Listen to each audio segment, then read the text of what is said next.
All right, we're rolling. Here we are, down a man this week.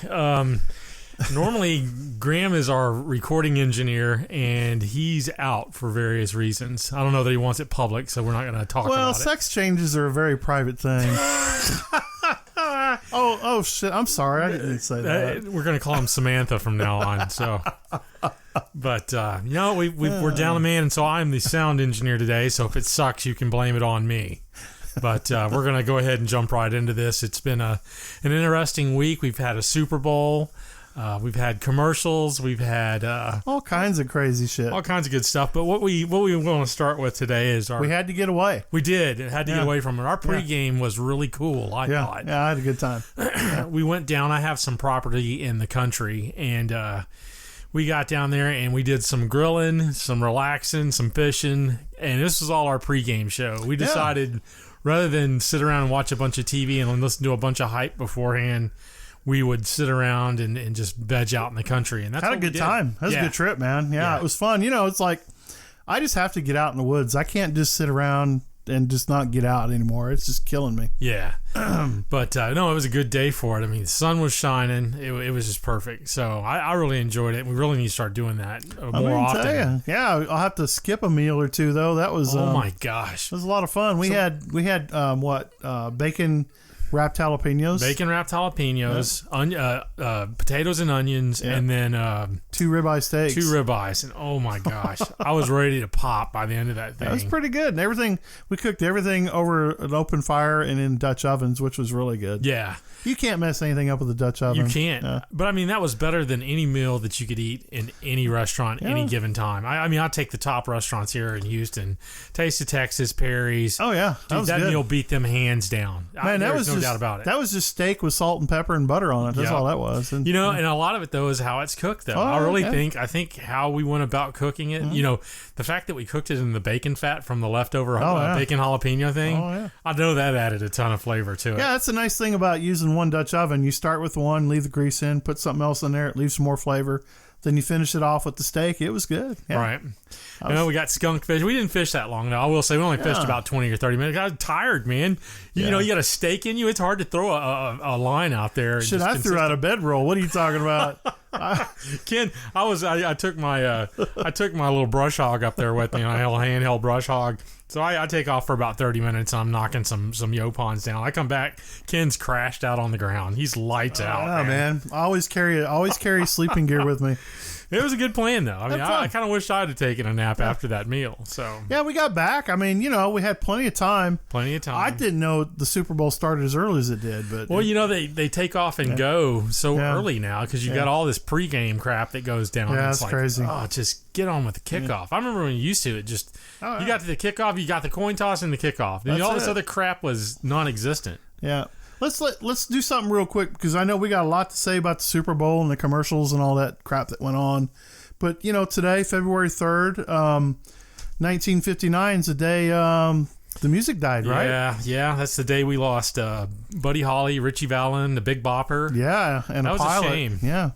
I remember watching that movie with my dad when I was a kid. I knew who they were from the music, but you didn't know the people, right? So that was my dad's musical era. Was that group of guys? I love that stuff. I mean, to me, that's my favorite kind of music too. Yeah, and then Busey did a great job. He really did. Yeah. I swear that guy looked and played the part. Out of every role that Busey's ever played, that's probably been his best one. I think that's pre-head injury. Yeah, it was before he drove his motorcycle into a curb. Yeah, I mean, you felt like you were watching the whole thing because so there's a lot of local connections to that because Big Bopper was a DJ in Beaumont. Yep, for a long time. They're actually saying that he is being credited for coining the phrase music video. Really? Yeah, I did not. Yeah, I was reading up on him last night, and they were saying that he was actually working on a music video program back in '59. Right, which is kind of cool. But with the Kobe Bryant thing happening last week, and I didn't realize just how many had passed away in charter airplane crashes. Yeah, these musicians, and it's each one of them. I mean, after the Buddy Holly wreck, the FAA came out with instrument rating flying requirements now for people to fly in certain weather conditions. And it's almost going to be, I think they're going to find that the Kobe Bryant thing is going to be the same thing. Yeah. You know, I was watching some simulators. A lot of guys are doing simulators now on that flight. They're actually flying the 101 into that valley. And so they show the best representation you can see with simulators. Right. About flying 800-foot ceiling where you can see the ground. The minute you climb into the cloud bank, it's gone. Yeah. I mean, and you can, and at that speed, at 100-something knots, you know, I mean, like Buddy Holly's plane, when it crashed, he was flying into a blinding snowstorm. 170 knots. I mean, he was hauling this little plane. Yeah. And that plane, he lost spatial awareness, tipped the wing, caught the ground, cartwheeled. Right. You know, and then the same thing with the Kobe Bryant thing where they got into the clouds and he just flew that bird into the side of a mountain. I mean, I've watched a lot of professional pilots critique this thing, and I think that's what's going to happen. Yeah. You know, you got a good view of that when if you've seen the movie Sully with Tom Hanks. They really, the simulator thing really played heavily into that movie, and I'm kind of glad they did it the way they did because it was interesting. I learned a lot from simulator. Well, you know me, I'm a flight sim guy. Right. I mean, Graham's always giving me a hard time about that, but I love flight sim. Yeah. And now that they have virtual reality goggles, you literally have a 300. Once you get your point of reference, you have a 360 degree. It's like you're in a plane. Looking through the cockpit. I mean, it's pretty cool. I was in a really high tech flight simulator not too long ago, and it was 180. So you're sitting inside a bubble, you know. Right. And I'll tell you what. It's like flying a real bird. It was the best 2 hours that I've ever had on the ground. It was fun. I remember the first flight sim I played was on a Texas Instruments computer. Oh my! Oh yeah, and it was like line vector graphics. It was terrible. What was it called? I think it was the original Flight Sim. Remember they came out with Flight Simulator, and then Microsoft picked it up at some point. But it was a cartridge on Texas Instruments, and it made a humming noise for the engine. It was terrible. It was basically like playing it on your calculator. But I'll never forget playing that. I remember you could raise and lower your gear and all that stuff. So I'm gonna think my first one was on a CRT screen. Mm-hmm. I'm going to say it was a 386SX computer. Yeah. And it was Microsoft Flight Sim. Yeah. And then I had F-15 Strike Eagle. And that was my next one. And that was a fun game. That was line vector graphics. And A-10 Tank Killer, which was a lot of fun too. Yeah. And those were the ones I flew until now. You got the modern stuff, which blows everything away. Oh yeah. You can go online now and play the DCA flight sims, which are incredible. And that's amazing. It's no software required on your machine, basically. And then Microsoft's new flight sim, this one that's coming out this year, is like for real. It's like you're really you can't tell the difference between that and a real that's amazing. Live footage. I really need to get back into it. It's been so long since I've handled. Well, I want to build it. I want to, Graham, like I said, laughs at me a lot, but I want to build a cockpit and literally just do the VR thing with all the controls. And because I'll tell you, I love to fly, but I would never trust myself in a real plane. Right. Well, we know a guy. I won't mention his name because we don't know. We don't have permission, so I'm not going to do that. Right. But he built a car simulation. Oh yeah. And man, I drove that thing a couple of times. Those are cool. Yeah. Oh, it was way cool. He'd spent $5 or $6 grand on the computer. Right. It had wraparound monitors. It had a Recaro seat. Oh yeah. The whole steering wheel, shifter, pedals. It was all the real deal, dude. That was like driving a real car. I mean, other than the physical G-force. Oh yeah. The way it handled and all that was like driving. These sim communities are absolutely incredible. I mean, when you start looking at the technology, the cost is coming way down. Yeah. And like I said, with the VR goggles, that's changed everything. It has. That keeps you from having to do wraparound monitors and all that stuff. And as that technology increases and the speed that they can transmit that to your goggles, that'll become seamless. That'll become. I think they'll make that eventually to where it replaces monitors. You know what I mean? You'll just work out of your goggles. And it's and going back because so everybody's recreating these historic, I guess you'd call them historic accidents. Yeah. On sim. So as I was getting ready for the podcast, reading up on the Buddy Holly, thing and all the other wrecks. There's video after video after video now of guys recreating all of these famous wrecks. Man, you hope the families don't see that though. You gotta wonder. Yeah, I would not want to see that if that was my son or wife or whatever. You'd hate to. come across that. Yeah, I guess you'd almost have to filter yourself away from it. Yeah, you would. Yeah. You would want. It just hit me as we were talking about this. Sure. So I was like, man, you would hate to see that. Well, I was listening to the Kobe Bryant's family talk about that stuff. Yeah. And I can see where it's unsettling. I mean, it's way too soon. But we have instant everything now. I mean, it happens like really quick. So, I mean, hey. But anyway. No, it's interesting. It'll be interesting to see where we go from here. We were talking about the one more thing I was looking at where I was going with the goggles thing is from an engineering perspective. I'm noticing they're talking about making programs now where if you're an engineer or a draftsman and you want to be inside the building that you're working on, or architect, whatever, you're going to use the 3D goggles to build. I've already seen that. Yeah, I was wondering if you. I went through a virtual warehouse. Oh yeah, okay. Yeah, so when you're setting up warehousing, you have the ability to do that. Yeah. So you can literally walk in and touch things and move and look at things. Right. And it's very cool. So the whole concept. I mean, the 3D modeling is incredible anyway. Yeah. No, it really is. And as processors get stronger, the beauty of it is the processor gets stronger, the video card can get actually weaker. So you won't have these dependent machines. Oh, those things were smoking hot too, man. Oh yeah, those things would get hot. That's kind of the death of the machine. So if you can limit it to where you're working with a smaller screen and goggles, where you're not going to have as powerful of a video card to run these goggles. Right. So it'll be interesting to see where this ends up. Well, and like I said, all these accidents with these celebrities and these charter planes, man. I got to think that at the end of the Bryant investigation, which would be a year from now, I think they're going to crack down on that, because every one of them, I've looked at all of them, and they were pilots that were flying beyond their capability. Yeah. So they were most of them were VFR rated, and they were flying in instrument rated. They didn't have instrument ratings. Right. And so, I mean, I get the convenience of getting to A to B quickly, but I'm more like I'd rather just get there. Yeah, alive. What I mean? Yeah, alive. So, well, hopefully that goes away. Well, let's talk about something fun now. Yeah, because I know both of us are just chomping on this one. The Super Bowl. We had the Super Bowl last night. It was interesting. It was a good game. I enjoyed the game. My team won. I was pulling for the Chiefs. Same here. I did not want to see San Francisco win. And I thought, watching it, the second half I was looking at, I thought, man, San Francisco is getting ready to run away with this thing. And Kansas City is like, nope, I don't think so. I think they were spoofing. I got to be honest with you. Really? Yeah, I mean, the way they came back, it was like, sit down, we got this. Well, they kind of did. That's what they kind of did to Houston. Yeah. You know what I mean? They waited on Houston like that, and then just ripped them all in the second half. Well, and I pride myself on not watching football. Yeah. Okay. I try not to. But I had to watch this one because as a kid I grew up as a Chiefs fan. Yeah. I have Chiefs memorabilia in the closet. I don't have any of it out.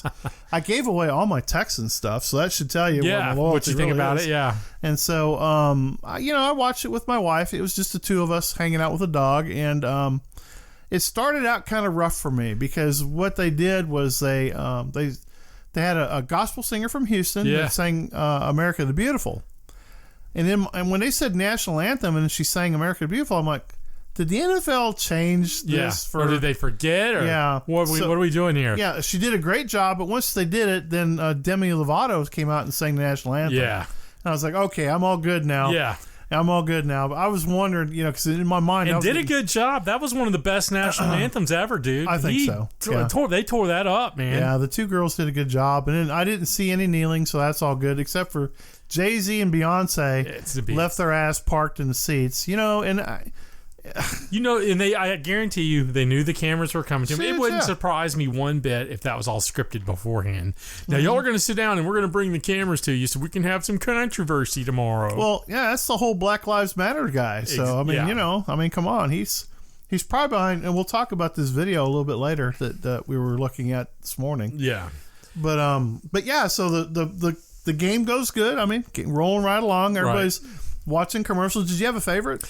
I think my favorite commercial was what's the one where the Alexa one with the couple reliving the memories of his wife. No, the Alexa one where it was I'm trying to think of her name, the lesbian chick. Ellen DeGeneres. Ellen DeGeneres, and they're going through. They're like, what would what would people do without electricity? That was actually a good commercial. I thought it was hysterical. They did good with that. I thought so too. I like the Jason Momoa one. That cracked me up. Which one was that now? So he comes, the big buff dude with the big hair and everything. Okay. And he shows up at home. And he starts taking all the muscles. That was hysterical, dude. People have actually flipped out. There's like women just losing their mind over this on Twitter and Instagram. I mean, they take that shit so serious. Like, is that really him? I mean, it's like, come on, people. It's all CG. Yeah. Yeah, at the end of it where he's trying to bench press and the girl picks it up with one hand. That was hysterical. Whoever thought that was a good... I'd forgot about that one until you mentioned it. And then at the beginning of the game when the kid ran the football into the stadium... that was pretty cool. That was a pretty impressive video. Yeah. I was like, okay, I dig that a lot. Yeah, I didn't know where we were going at the beginning of that one. I'm like, what is this? Are they going to do... Is this Nike or what are we doing here? It was good. NFL. I mean, I'm not a fan of the NFL by any stretch of the imagination. Whoever thought that one up was thinking. That was a good thought process. It's a good job. And so the Sam Elliott one, the Doritos were my favorite. Yeah, the mustache, that was all right. That was funny, man. It was good. It was pretty good. I don't like the fact that Sam gave up so easy at the end. He was just I'm 75. Who cares? But the Billy Ray Cyrus, I ain't dancing. That was pretty funny too. So I didn't realize who that was until the very end. Yeah. Somebody had to shout it out. That was in our group. He's like, "Oh, that's Billy Ray Cyrus," and then I thought, that's funny. Yeah, I think I'd have went into hiding if I had that daughter. And so everybody was all up looking for the commercials were not as good as they've been in the past. No, they haven't. They really haven't. It's been a steady decline. The cost I think is what's getting out of hand with these things because you got guys like Bloomberg throwing $10 million or whatever it is to preach to you. I mean, it's like, can't I just watch the football game without having to think about something political?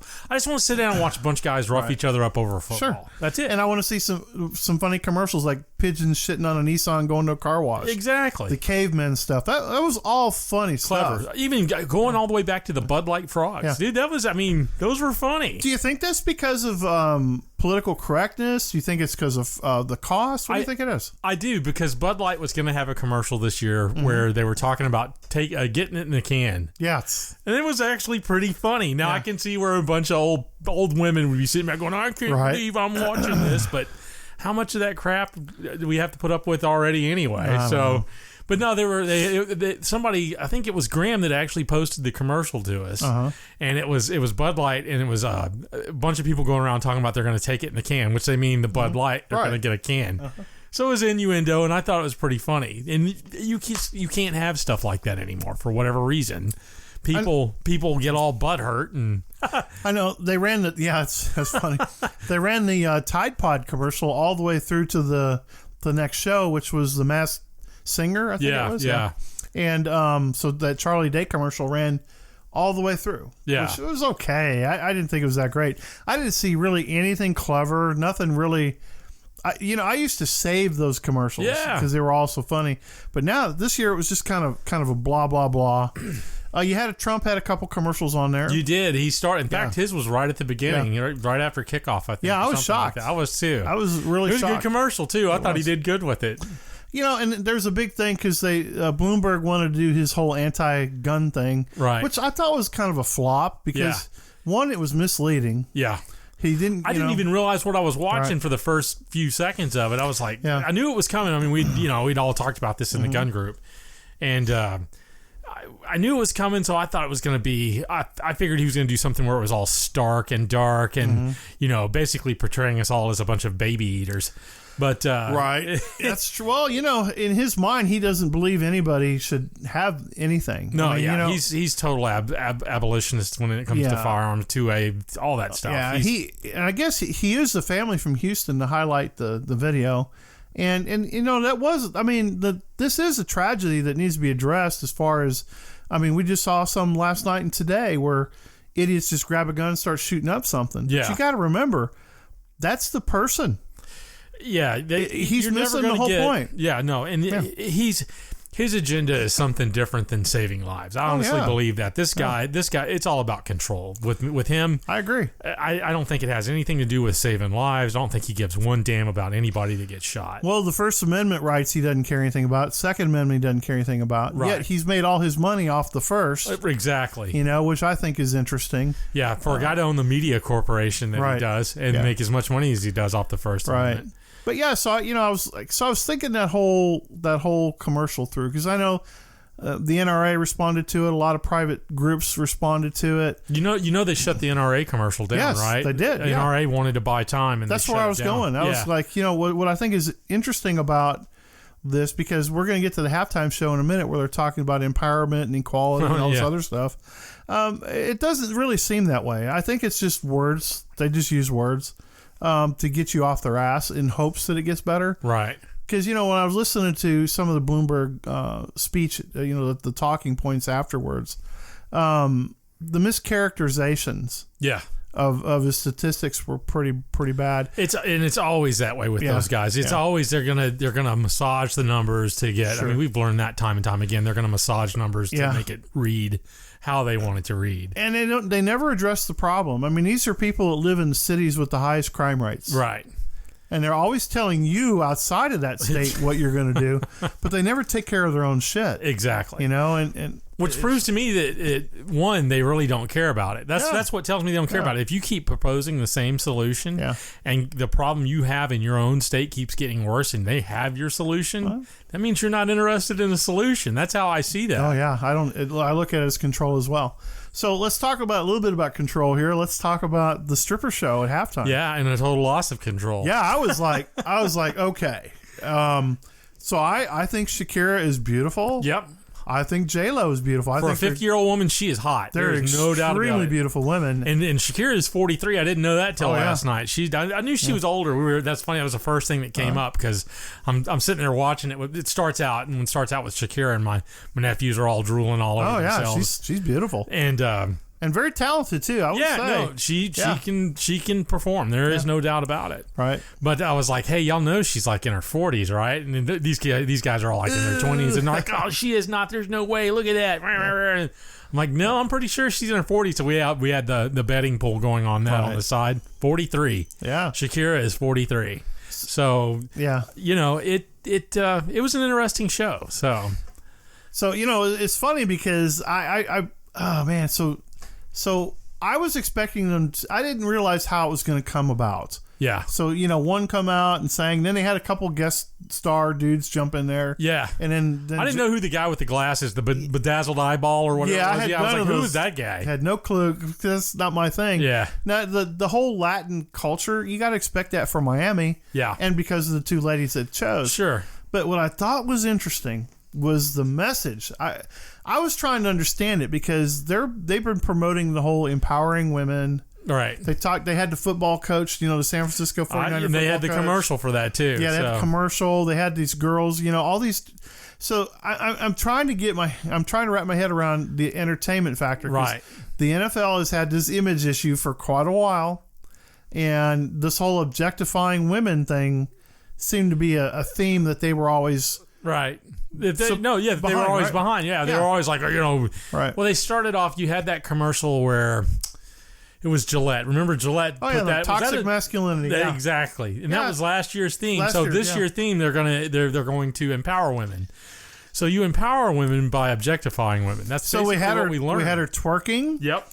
On a stripper pole. She had rope bondage kind of thing going on, a belly dancing thing, a couple crotch grabs. Yep. Okay. And then with a pretty normal looking microphone. Now, this is one thing I want you all to go back and watch this video, because I'm telling you, it's definitely something that you need to look at. So when she gets through her nastiness, J-Lo comes out on a stripper pole. Yep. Now I don't know about you, but if I had a daughter, I didn't want her to aspire to think that this is empowering. Right.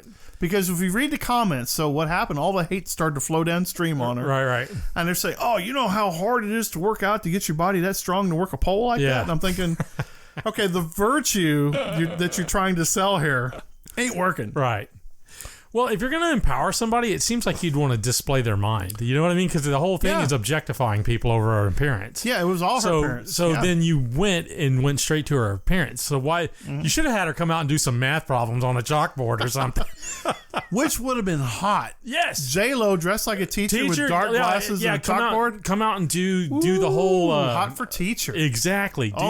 Do the whole librarian thing. You know, she's got the little ruler in her hand. Absolutely. That would have been great. I like Maybe smart she could women. rip that off and have her stripper outfit. Sure. Yeah, later. But, you know, so then I guess it was her daughter came out at the end and sang, right?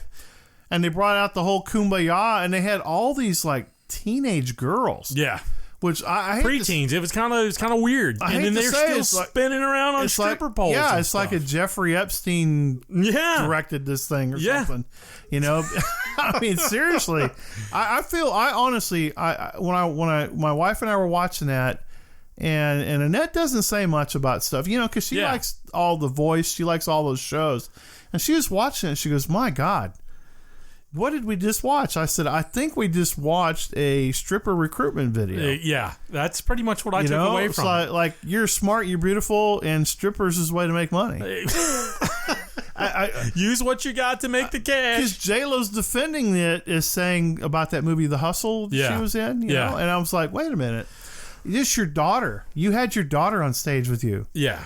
And basically are showing her to do the exact same thing that you did, make money the same way you did. Yeah. Like I said, to me, empowering would be to show me how smart you are. That's, you know, something other than a physical attribute. Sure. Other than, you know, show me your talent that you have outside of your looks. That's what I was getting that at. show would have been appropriate anywhere, you know, after hours. Yeah. But there was kids in the audience. There's kids at home watching TV, and there were children on the stage. I mean... You're kind of, you totally incorporated a bunch of kids in that. Yeah, and I'm like, wait a minute. So your message really is null and void. I mean, the minute you start criticizing somebody, you need to go back and watch the replay of that halftime.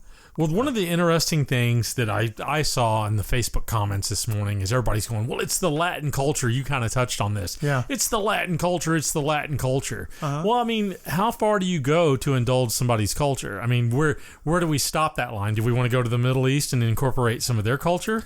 You know what I mean? Do we want to go to China? Let's ask the Me Too movement. What would they think of that? Exactly. Well, okay, so their culture incorporates throwing homosexuals off of rooftops. Right. That's their culture. So are you ready to embrace that? Yeah, the Middle East is, and I'm not condoning that at all. I think that's you're a heinous piece of shit for doing that. Yeah, murder is murder. Exactly. You shouldn't be doing that. That's my point. I'm not trying to justify what they do by any means, but it's at the same token, You've got to draw a line and say, okay, you can say this is your culture all you want.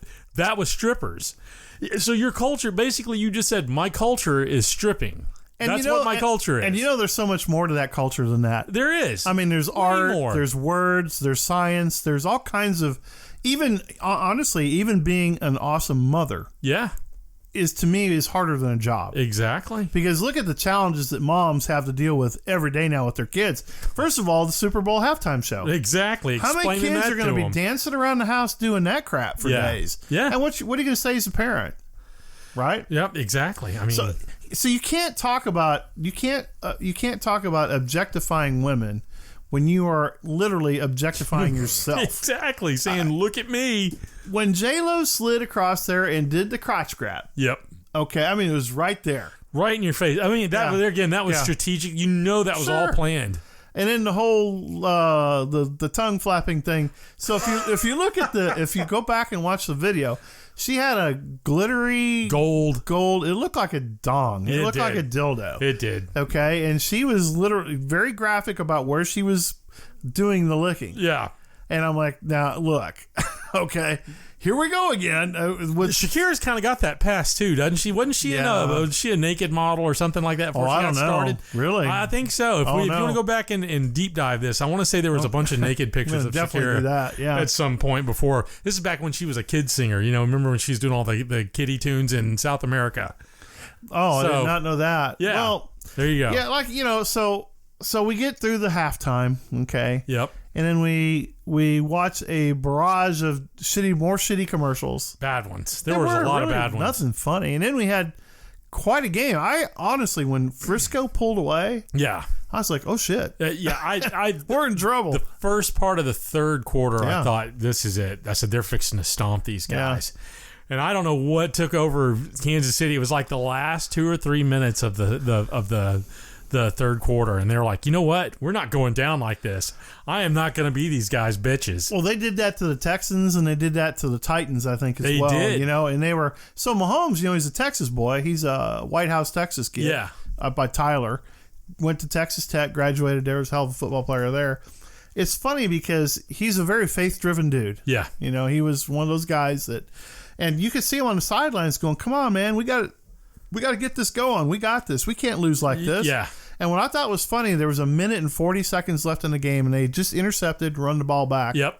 And they were up by 11 or something like that. Yeah, that's when they went up by 11. And everybody was celebrating. He goes, we got to finish the game. Yep. We got to, this dude's a leader. Yep. He is a leader. He's the guy you want marching you down the field. At 23 years old? 23, 24, something like that. See, Joe Buck wasn't reminding us every minute of how old he was. Yeah.